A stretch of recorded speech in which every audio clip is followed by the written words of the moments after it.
Hey guys, Caleb with White Metal Games here, and I got a special treat for you today. We've been working closely with Josh Greenman of Greenman Designs on a few projects, some different templates and that sort of thing, and I wanted to show you some of the spoils of that collaboration today. If you guys aren't familiar with Josh Greenman's work, then follow the link below to his website. He is an artist that works in laser cutting and MDF, laser etching, that sort of thing.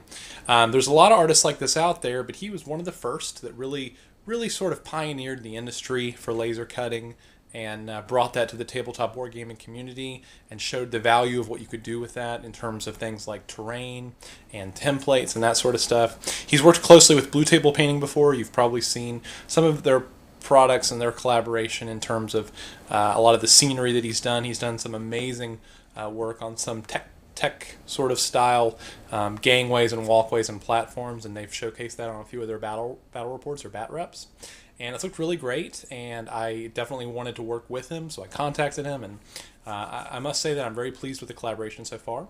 So why don't I just go right into it and show you what we've been working on. So there's two products. First up is this cone template.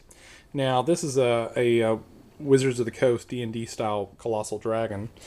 Traditionally, dragons or creatures like this have about 120 foot cone breath weapon. So he developed a template for that.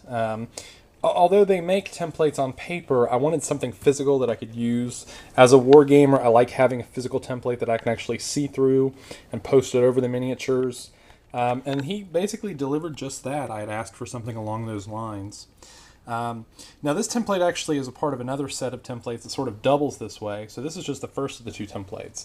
I just want to really showcase how big this template is, how massive it is. You can see that this little miniature here is a 25 millimeter scale miniature, a little nurgling guy. And he's just there in the template. Here's my hand in comparison to the template, and I have a big hand. So this is a massive template. You can see the dragon there. It just sort of spills out from him. I'm going to pull the dragon away so you can get the whole picture, see the whole thing. And you can see here that he's actually got a sort of an origin point here. Now there's a hole in it because it's meant to be designed with another template, and we're kind of testing out the templates to see which ones we like best.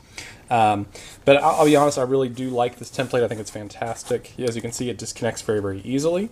So you could use this as a smaller template. You could use this as a 60-foot template if you wanted just to do that and just ignore the arrow.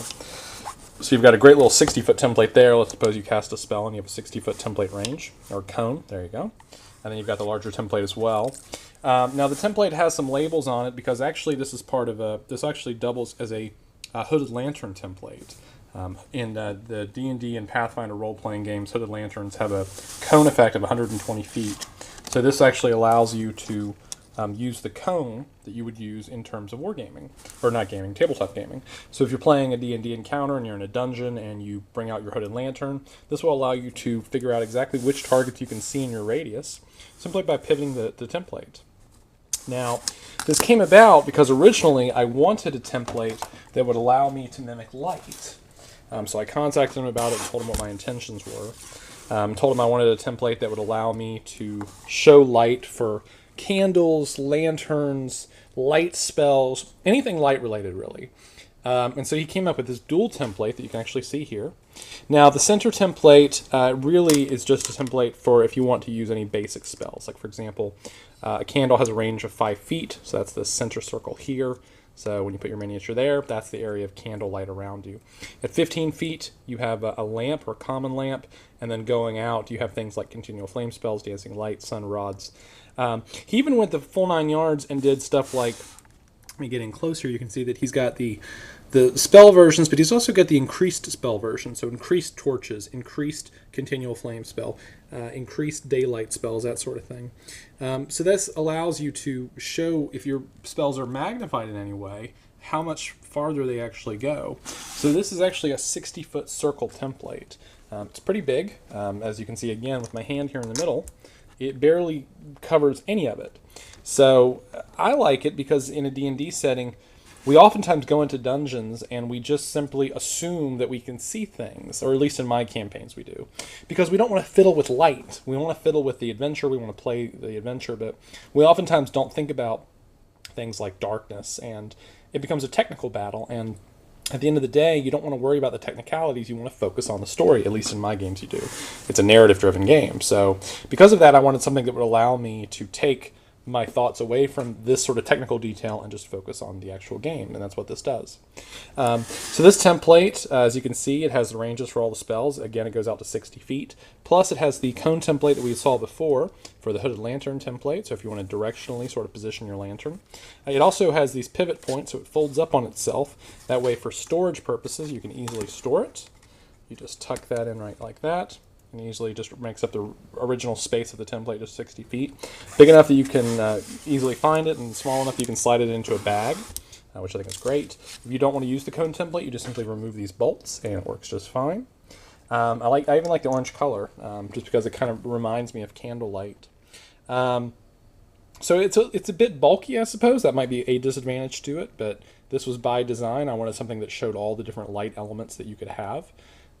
Certainly it's not going to be for every gamer, but I think for people like me that do a lot of DMing and who like to have resources like this available and just like to geek out a little bit, this is a perfect resource. So he's got the original cone template or the lantern template there, plus the regular template for the 60-foot cone or 60-foot area. You could also use this if you had a spell that had like a burst spell, like let's say a 30-foot burst, 50-foot burst, 60-foot burst. You could easily pop this onto the table and be like, here's your 60-foot burst, here's your 40-foot burst, whatever. And then you've also got the cone template. So if you wanted to use that for, let's say, breath weapons or spells that have a cone-shaped blast or whatever, then you could easily use that in game. And just by disconnecting the template, you have an easy template that you can just sort of easily grab, hold, use on the tabletop, that sort of thing. So be sure to check out his work at Greenman Designs, and I'll put a link to his website in part of the show notes here. And check it out. We're looking forward to some other future collaborations. We've got some other projects down the road. He's been working on some movement trays for a co-client of ours, and he's also been working on some other terrain projects that I don't want to get into just yet because I want them to be a sort of a surprise, but be sure to check those out at Greenman Designs Incorporated, and I'll put a link in the show notes below. And I have to say, Josh puts his money's where his mouth is.